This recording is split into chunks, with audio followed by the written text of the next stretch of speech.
ٹھوک کر۔ قسط نمبر 7 فردوس نثار۔ منیہا کے سر پر گہری چوٹ آئی تھی لیکن وہ پہلے سے کافی زیادہ بہتر تھی۔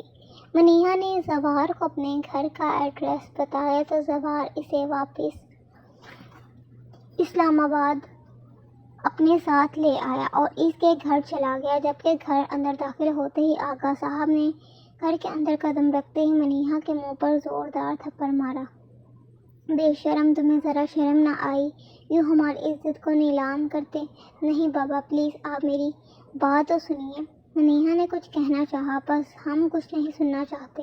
آغا صاحب نے ہاتھ اٹھا کر اسے خاموش کروا دیا۔ دفع ہو جاؤ ہمارے گھر سے، کوئی جگہ نہیں ہے ہمارے گھر میں تمہارے لیے۔ زوار خاموش کھڑا ساری کارروائی دیکھ رہا تھا، جبکہ منیہا خاموشی سے مرے قدموں کے ساتھ باہر کی طرف چل دی۔ اس کی سبز نگینوں سی آنکھوں سے آنسو لگاتار بہہ رہے تھے۔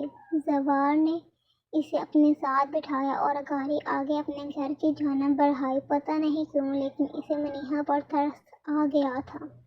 اسے اس کے ساتھ ہونے والے حالات و واقعات کا تو نہیں پتہ تھا، لیکن وہ اس طرح ایک معصوم بیچاری لڑکی کو یوں اکیلا نہیں چھوڑ سکتا تھا۔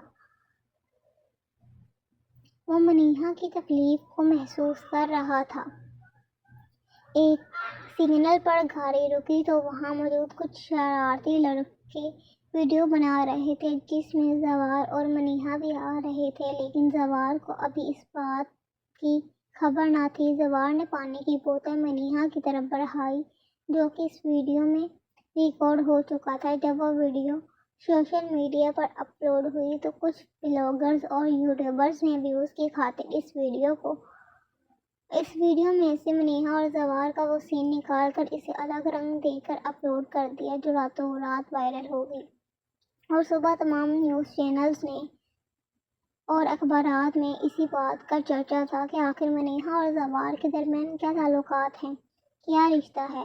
زوار کو جب اس بات کی خبر ہوئی تو وہ بھڑک اٹھا۔ اسے سمجھ نہیں آ رہا تھا کہ وہ کیا کرے۔ آغا صاحب بھی بہت پریشان تھے اس خبر کے ساتھ۔ آغا صاحب اور زوار دونوں کا نام، ریپوٹیشن اور عزت جڑی ہوئی تھی۔ زوار نے آغا صاحب کے ساتھ ایک میٹنگ فکس کی۔ جب وہ آغا صاحب سے ملا تو اس نے تمام تر کہانی بیان کی کہ کس طرح اسے منیہا ملی۔ تبھی انہوں نے فیصلہ کیا اور ایک پریس کانفرنس بلائی۔ زوار پریس کانفرنس سے پہلے ایک بار منیہا سے بات کرنا چاہتا تھا۔ اسی ارادے سے اس نے گاڑی میں بیٹھتے ہوئے گھر کی طرف جانا شروع کیا۔ ساری باتوں سے منیہا بہت پریشان تھی۔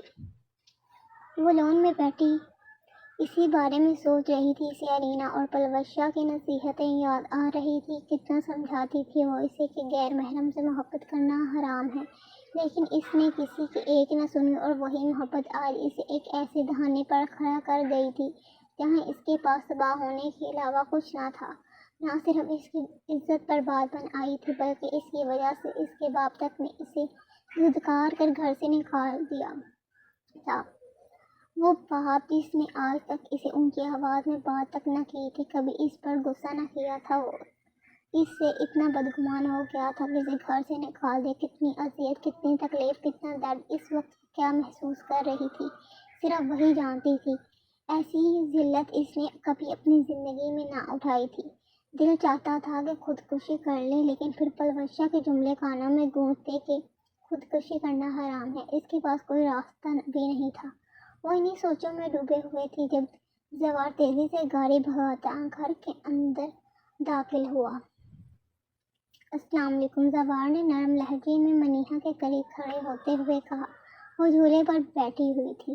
وعلیکم السلام، منیہا نے نظر جھکاتے ہوئے زوار کو جواب دیا۔ کیسی ہیں آپ؟ جی میں بہتر ہوں، منیہا نے سر کو ہاں میں جنبش دیتے ہوئے مدھم آواز میں کہا۔ اس کی نظریں جھکی ہوئی تھیں۔ مجھے آپ سے ایک ضروری بات کرنی ہے، زوار نے تھوڑی دیر رک کر کہا۔ جی بولے، میں سن رہی ہوں، منیہا نے سر جھکائے ہوئے کہا۔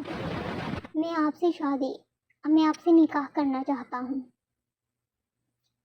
زوار نے بات کو گھمائے بغیر سیدھا کہا، جبکہ اس کی یہ بات سنتے ہی منیہا نے جھٹکے سے اس کی طرف دیکھا۔ فضل ہنی آنکھوں کا کالی سیاہ آنکھوں سے ایک زوردار تصادم ہوا، لیکن یہ فقط کچھ پل کے لیے تھا۔ منیہا کافی دیر خاموش رہی، جب اسے بولتے نہ دیکھ کر زوال گویا ہوا۔